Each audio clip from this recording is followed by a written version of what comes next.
firman Tuhan, kita jumpa lagi dalam renungan harian GP Kris Pangkal Pinang. Hari ini kita akan membahas surat 2 Tesalonika pasal yang ketiga, bagian yang terakhir dalam pembahasan 2 Tesalonika. Tema yang saya berikan hari ini adalah tanggung jawab utama kehidupan Kristen. Tanggung jawab utama kehidupan Kristen, yaitu berdoa dan bekerja. Surat Ora et Labora kembali akan kita kumandangkan dalam perenungan kali ini. Ora et labora itu artinya berdoa dan bekerja. Nah, istilah ini sepertinya kedengaran biasa saja di telinga kita. Namun ketika kita mulai kendor mengerjakan hal ini, itu sangat berbahaya dalam kehidupan kita bergereja. Dan itu akan berdampak dalam kehidupan kita bermasyarakat. Kita akan membaca pesan Paulus lewat 2 Tesalonika tentang tema ini. Mari kita simak bersama-sama. Selanjutnya, saudara-saudara, berdoalah untuk kami, supaya firman Tuhan beroleh kemajuan dan dimuliakan, sama seperti yang telah terjadi di antara kamu, dan supaya kami terlepas dari para pengacau dan orang-orang jahat, sebab bukan semua orang beroleh iman. Tetapi Tuhan adalah setia. Ia akan menguatkan hatimu dan memelihara kamu terhadap yang jahat. Dan kami percaya dalam Tuhan, bahwa apa yang kami pesankan kepadamu, kamu lakukan dan akan kamu lakukan. Kiranya Tuhan tetap menunjukkan hatimu kepada kasih Allah dan kepada ketabahan Kristus. Tetapi kami berpesan kepadamu, saudara-saudara, dalam nama Tuhan Yesus Kristus, supaya kamu menjauhkan diri dari setiap saudara yang tidak melakukan pekerjaannya dan yang tidak menurut ajaran yang telah kamu terima dari kami. Sebab kamu sendiri tahu bagaimana kamu harus mengikuti teladan kami, karena kami tidak lalai bekerja di antara kamu, dan tidak makan roti orang dengan percuma. Tetapi kami berusaha dan berjerih payah siang malam, supaya jangan menjadi beban bagi siapapun di antara kamu. Bukan karena kami tidak berhak untuk itu, melainkan karena kami mau menjadikan diri kami teladan bagi kamu, supaya kamu ikuti. Sebab juga waktu kami berada di antara kamu, kami memberi peringatan ini kepada kamu.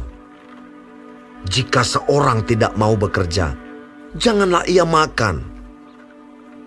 Kami katakan ini karena kami dengar bahwa ada orang yang tidak tertib hidupnya dan tidak bekerja, melainkan sibuk dengan hal-hal yang tidak berguna. Orang-orang yang demikian kami peringati dan nasihati dalam Tuhan Yesus Kristus, supaya mereka tetap tenang melakukan pekerjaannya, dan dengan demikian makan makanannya sendiri. Dan kamu, saudara-saudara, janganlah jemu-jemu berbuat apa yang baik. Jika ada orang yang tidak mau mendengarkan apa yang kami katakan dalam surat ini, tandailah dia dan jangan bergaul dengan dia, supaya ia menjadi malu. Tetapi janganlah anggap dia sebagai musuh, tetapi tegurlah dia sebagai seorang saudara. Dan ia, Tuhan damai sejahtera, kiranya mengaruniakan damai sejahteranya terus-menerus dalam segala hal kepada kamu. Tuhan menyertai kamu sekalian. Salam daripadaku, Paulus. Salam ini kutulis dengan tanganku sendiri. Inilah tanda dalam setiap surat. Beginilah tulisanku. Kasih karunia Yesus Kristus, Tuhan kita, menyertai kamu sekalian.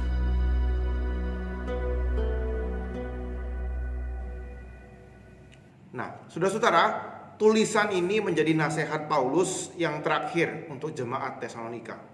Nah, saya akan membaginya dalam dua bagian, yaitu tentang berdoa dan bekerja. Nah, pertama-tama Paulus memulai suratnya ini dengan permohonan doa. Dan ia juga mengakhiri bagian ini dengan mendoakan jemaatnya. Nah, penting sekali kita menyimak tentang topik doa Paulus ini. Ia kembali memohon supaya jemaat terus mendoakan mereka, supaya kemajuan berita Injil itu semakin kuat, semakin tersebar. Dan ia berdoa, ia memohon doa supaya jemaat mendoakan mereka, supaya terjaga keselamatan mereka dari orang-orang jahat, dari pengacau-pengacau yang mau menghalangi pemberitaan Injil, bisa mengancam nyawa mereka.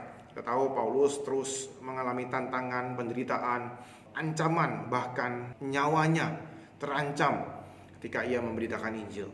Nah, dalam doa itu ia menguatkan jemaat Tuhan dan menguatkan dirinya juga bahwa Tuhan itu setia. Tuhan akan menjaga, menguatkan anak-anaknya, terutama Paulus dan kawan-kawan ketika memberitakan Injil, dan jemaat Tesalonika, supaya mereka tetap fokus kepada Kristus dan mereka semakin rela mengasihi dan sabar menderita. Itu menjadi kekuatan anak-anak Tuhan. Doa, saling mendoakan, itu yang diharapkan oleh Paulus. Kemudian topik yang kedua adalah tentang teguran Paulus bagi jemaat Tuhan yang pada waktu itu tidak mau bekerja. Nah, hal ini sudah menjadi pesan Paulus, sudah diingatkan Paulus di dalam suratnya yang pertama, 1 Tesalonika pasal 5 ayat 14. Namun kejadian ini, kasus ini masih terjadi dalam jemaat Tesalonika. Ada jemaat yang tidak bekerja, dan saudara-saudara seperti ini hidup seperti parasit, mengambil keuntungan dari kebaikan saudara-saudara seiman. Mereka juga sibuk mengurusi kehidupan orang lain. Jadi Paulus memperingatkan jemaat Tesalonika yang hidupnya tidak benar ini, dan gaya hidup mereka ini harus dihapuskan, karena gaya hidup seperti ini berbahaya bagi gereja Tuhan. Itu akan merongrong, mengkorupsi kehidupan bergereja Tuhan, dan itu akan jadi kesaksian yang buruk bagi dunia ini. Harus menegur mereka dengan keras, dan mereka diperingatkan dalam nama Tuhan Yesus supaya kembali bekerja dan bertanggung jawab atas hidup mereka. Ayat 10-13. Paulus juga dengan tegas mengingatkan pemimpin gereja supaya ada disiplin gereja yang diberikan kepada mereka yang hidup yang tidak benar ini, yang tidak mau taat kepada teguran Paulus ini. Mereka harus dijauhi. Gereja harus memisahkan diri dari mereka, dan mereka diberikan sanksi sosial di ayat 6 dan 14, dengan tujuan supaya mereka malu dan akhirnya bertobat. Namun Paulus juga memperingatkan, mengajarkan jemaat supaya mereka tidak kehilangan kasih, supaya gereja tetap mengasihi orang-orang yang seperti ini. Kebaikan mereka jangan sampai hilang, dan teguran itu diberikan atas dasar kasih persaudaraan di antara mereka. Ayat 13 dan 15. Karena pasti ada di antara mereka yang hidup yang tidak mampu bekerja, dan hidup harus bergantung dengan belas kasihan saudara-saudara seiman. Saudara, ingatlah bahwa ketegasan dan kasih itu harus tetap berjalan bersama-sama. Nah, saudara-saudara, Paulus juga mengingatkan akan teladan mereka. Ketika mereka hidup di Tesalonika, di ayat 7-10, ia berkata demikian. Sebab kamu sendiri tahu bagaimana kamu harus mengikuti teladan kami, karena kami tidak lalai bekerja di antara kamu dan tidak makan roti dengan percuma, tetapi kami berusaha dan berjerih payah siang dan malam, supaya kami jangan menjadi beban bagi siapapun di antara kamu. Bukan karena kami tidak berhak untuk itu, melainkan karena kami mau menjadikan diri kami teladan bagi kamu, supaya kamu ikuti.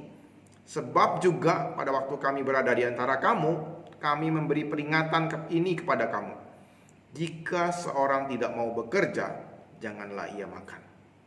Jadi Paulus dan kawan-kawan, ketika mereka pelayanan di Tesalonika, mereka juga bekerja. Nah, hal ini dilakukan Paulus dan kawan-kawan supaya tidak menjadi beban di jemaat Tesalonika. Pada waktu itu mereka juga menderita demi Tuhan. Dan Paulus pada waktu itu mau supaya dirinya dan kawan-kawan memberikan kesaksian yang baik, supaya mereka tidak dihakimi, dianggap orang-orang yang memberitakan Injil demi uang. Nah, ada tuduhan-tuduhan seperti itu pada waktu itu. Nah, hal ini menjadi salah satu semangat dan etos kerja Paulus yang ia wariskan kepada gereja Tesalonika. Prinsip hidup ini sangat ditekankan oleh Paulus supaya dikerjakan jemaat Tesalonika dengan sungguh-sungguh, supaya mereka tetap mengerjakan tugas mereka, pekerjaan mereka dengan hidup takut akan Tuhan, kerja keras, ulet, dan menjadi saksi bagi dunia. Dua hal ini, saudara-saudara, yaitu doa dan bekerja, menjadi nasihat penting Paulus untuk jemaat Tesalonika. Nah, saudara-saudara, di bagian ini saya mengajak kita untuk merenungkan beberapa hal tentang tanggung jawab kita untuk bekerja. Paulus mengajar tentang kerja keras, keuletan dan disiplin kehidupannya untuk gereja Tesalonika. Ia berkata, orang tidak mau bekerja tidak boleh makan. Ini adalah sebuah prinsip yang perlu ditegakkan dalam kehidupan kita, dalam bergereja dan bermasyarakat. Memang kita sebagai saudara seiman harus saling menopang dan saling mencukupi satu sama lain. Ini sesuai dengan prinsip gereja mula-mula. Tetapi bukan berarti kita harus nebeng terus-terusan dan memanfaatkan belas kasihan saudara seiman. Tanggung jawab untuk bekerja dan memenuhi kebutuhan masing-masing itu adalah prinsip yang sangat alkitabiah dan tidak bisa ditawar. Nah, saudara-saudara, sejak penciptaan manusia yang pertama, Allah sudah menyiapkan segala sesuatu di bumi ini untuk diusahakan, dikerjakan. Jadi manusia memang didesain untuk bekerja. Dan Yesus sendiri mengatakan dalam Yohanes 5 ayat 17, Bapakku bekerja sampai sekarang, maka aku pun bekerja juga. Pekerjaan itu adalah anugerah Tuhan dan desain Tuhan untuk hidup manusia. Nah, mungkin saudara berkata memang manusia tidak hidup dari roti saja, dari makanan saja, tetapi dari firman yang keluar dari mulut Allah di Matius 4 ayat 4. Nah, ini Tuhan ajarkan kepada manusia, bukan supaya manusia tidak bekerja dan hidup hanya berdasarkan kebenaran firman Tuhan, bukan seperti itu. Tetapi Yesus menjelaskan hal ini untuk menangkal cobaan iblis, untuk menangkal tipuan iblis, supaya manusia itu tidak bersandar kepada makanan saja. Ada yang lebih penting dari makanan, yaitu kehendak Allah dalam kehidupan manusia. Bukan berarti roti itu tidak penting. Roti ataupun makanan adalah hal yang mendasar dalam kehidupan manusia. Dalam doa Bapa kami ada satu frasa diajarkan kepada kita bahwa kita perlu memohon kepada Tuhan, berilah kami pada hari ini makanan kami yang secukupnya. Matius 6 ayat 11. Doa ini perlu kita wujudkan dalam sebuah tindakan, yaitu bekerja. Saudara, kita perlu mengingat bahwa kita juga telah ditebus oleh Tuhan dengan darah yang mahal, pengorbanan yang luar biasa dari Yesus Kristus. Dengan demikian, kita tentunya tidak boleh menyia-nyiakan hidup kita dengan cara yang tidak bertanggung jawab. Kita perlu mengerjakan keselamatan kita. Salah satu caranya adalah dengan bekerja dan memenuhi segala kebutuhan yang kita perlukan. Kita perlu ingatkan hal ini kepada saudara-saudara seiman. Bekerja adalah tanggung jawab utama orang-orang percaya. Kemudian tentang doa, saudara, kita diingatkan kembali supaya terus untuk saling mendoakan. Sebagai hamba Tuhan, saya memohonkan doa dari Bapak Ibu Saudara, supaya Tuhan terus menguatkan kami, para hamba Tuhan, pemimpin gereja, untuk mengerjakan pekerjaan Injil Tuhan, untuk mengerjakan pembinaan jemaat dan mengembangkan pelayanan di gereja. Demikian juga kami hamba-hamba Tuhan dan pemimpin gereja. Kami rindu untuk terus mendoakan Bapak Ibu Saudara, untuk mendukung pertumbuhan rohani dan taatan melakukan kebenaran firman Tuhan.